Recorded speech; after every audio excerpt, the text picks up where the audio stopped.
Prowler 0308 here. This will be my second video for March the 5th, 2014. As you can see, it is near 8:30 in the evening Central Time. 30 degrees out. We're warming up. Yeah, we're pretty excited. We're supposed to be in the 50s this weekend up here in the Arctic north of North Dakota. Anyway, so looking forward to getting outside and doing some stuff. We'll see how much modeling I get done this weekend. But with the temperatures last weekend at 50 below with wind chill, 55 above normal ambient is going to be pretty damn exciting. So I plan on getting outside and doing some work around the yard and outside this weekend. Anyway, the reason I'm making the second video is I kind of wanted to do an update on what I've been working on. Let me swing this camera around and I'll show you. I better stop here before I get all the way to the desk. As you know, one of my previous videos where I did the completion video for the 2010 Challenger SRT8, I had started, or was getting ready to start a little bit more seriously on my 66 Shelby Mustang GT350 Hearse Edition that I was actually going to convert into a Zombie Slayer. I had gotten some Dark World Creation parts and pieces and a little kit to kind of make that Mad Max style zombie hunter. I started working on it. I just, kind of came up against a brick wall. Wasn't really feeling the creative juices on that one. So I kind of put the kit off to the side. I've had several kits that I've started and gotten partially done. And I kind of told myself that I might as well get at least a couple done so I could, put them up in upstairs on my shelf. So it kind of came down between my M2A1 half track, which I still, I'm getting pretty close to completion. All I got really left to do is I've got it all assembled. I just need to paint everything, do the decals, weathering, and that kind of thing. It was that or the late model GMC pickup, which I noticed that a couple of you guys did trucks for the Chevy Cheeseburger February 48-hour build, and I have the same truck that Glue Sniffer had completed. By the way, man, that is a killer paint job. I like the way that turned out. I'm going a little bit different route on mine, and that's what I have been working on the last week or so, and I just kind of wanted to show you where I got. Obviously, I will be setting that aside for a little bit again to participate in the Badass Canadians Dream Car build. And as you can see on the shelf, I've got that WRX 2002 vintage STI Subaru, and I'm going to go ahead and see how far I can get on that, and hopefully maybe complete that within the next couple months. If I lose inspiration, obviously I'll bounce back to one of the others, but I really want to get something done before the really nice weather hits and we start into our camping season. I just purchased a new used travel trailer, and we plan on doing quite a bit of camping this summer. So we'll see where we get. But anyway, I just wanted to show you guys what was going on. So hold on a sec. I'll show you what I got on the bench. So here's my update and currently what's on the bench. That late model GMC pickup that I was talking about that I kind of jumped back into. I pretty much got the chassis completed. A couple of things left to do, mainly essentially just the rims and wheels. I need to paint the wheel backs. I want to strip the chrome off of the box stock wheels there and go ahead and get those painted, probably like an alkyd aluminum or something like that. Maybe alkyd magnesium. We'll do a couple test samples on some spoons and see how they turn out, and I'll decide from there. But those are definitely going to be painted. I'm not real keen, as most of you guys are, on the stock chrome. It just doesn't look right to me.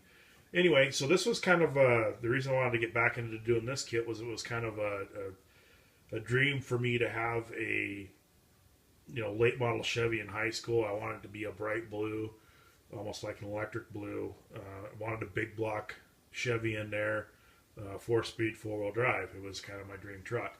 Never did own one. Yeah, in fact, the closest I came into high school, I had a 75 Chevy Love pickup. So we didn't make her very far. But anyway, nice thing about modeling is you can always build those kits that really catch your attention, and this was one for me. So I pulled this out about a week and a half ago.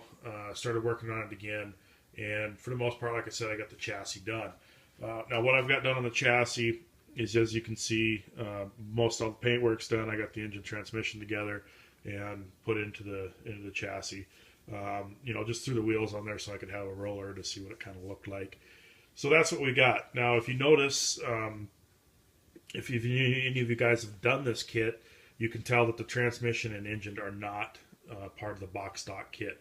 In fact, I was watching the videos that you guys did on the 48-hour February build for Chip at Chevy Cheeseburger, and I noticed that Glue Sniffer had done the same kit actually with the plow. And buddy, I got to tell you, that paint job on that truck was absolutely killer. What a great job that was. Like I said, I'm going a little bit different route on this. I'm just going to do one monotone color. It's going to be a Viper Blue actually. Scalefinishes.com Viper Blue is what I'm going to use. And in theme of what I wanted when I was in high school, I'm actually going to, I threw that big block in there, 396. If I could have found a 454, I would have stuffed that in because that was the one I always wanted. But hey, I'll settle with a 396 with the 4-speed standard transmission and obviously the GM transfer case. Now that is a B&O Resins product. What happened when I first got this kit home, when I originally purchased it last year? Again, this is one of the very first kits that I bought at the hobby shop.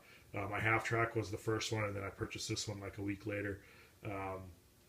First thing I did when I got home was I told myself I'm going to stuff this big block in. Well, when I bought the kit, I bought this engine. It was already completed as you see it in a package. I don't even remember who made it. I just saw it sitting there in a package on the shelf, and I thought that would be perfect for that truck, and I picked it up. So I got home, pulled the kit apart, immediately pulled out the block and transmission that are obviously molded together, and proceeded to saw the Turbo 350 off of that 350 engine.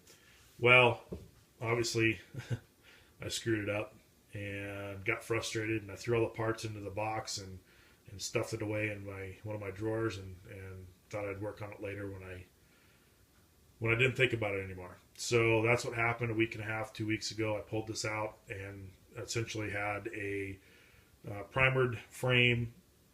The body was primered, and that was it. So I took that B&O Resins transmission and transfer case. I got them put together, got the putty work done, got it cleaned up the best I could, painted it alkyd aluminum, and then super glued it, CA glued it to the 396 big block, and there you had it.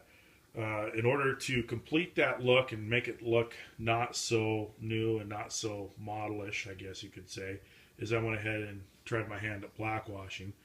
Still a technique that I've got. Still a technique that I got that I needed to get figured out. So I'm still working on that, obviously. And I've asked a couple guys like Glue Sniffer, matter of fact, when he did his, how to black wash the grill. I'm going to try that out and see how it works out.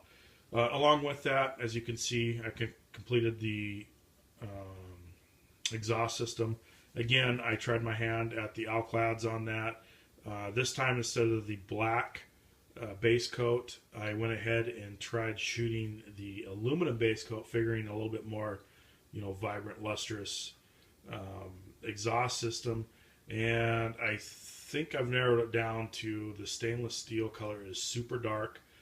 Not going to be my choice in the future for exhaust systems. I do believe I'll probably just shoot the aluminum and then go over the top of that with some of the other colors to try to keep it as bright as possible. I just think that exhaust looks way too dark. The only thing that I really wanted dark that came out okay were the mufflers. I threw that alclad sepia on there, as well as the alclad exhaust manifold colors on there, and they're close, but still just a tad too dark for me. I would like them just a little bit lighter. And then, I don't know if you can really see it on here, but I also did some bluing effect on the downturns of the exhaust right in here to try to give it that heat look. Painted the front and rear covers for the differentials. Did like a Monroe style color on the shocks, yellow and blue. And that's where she sits at this point.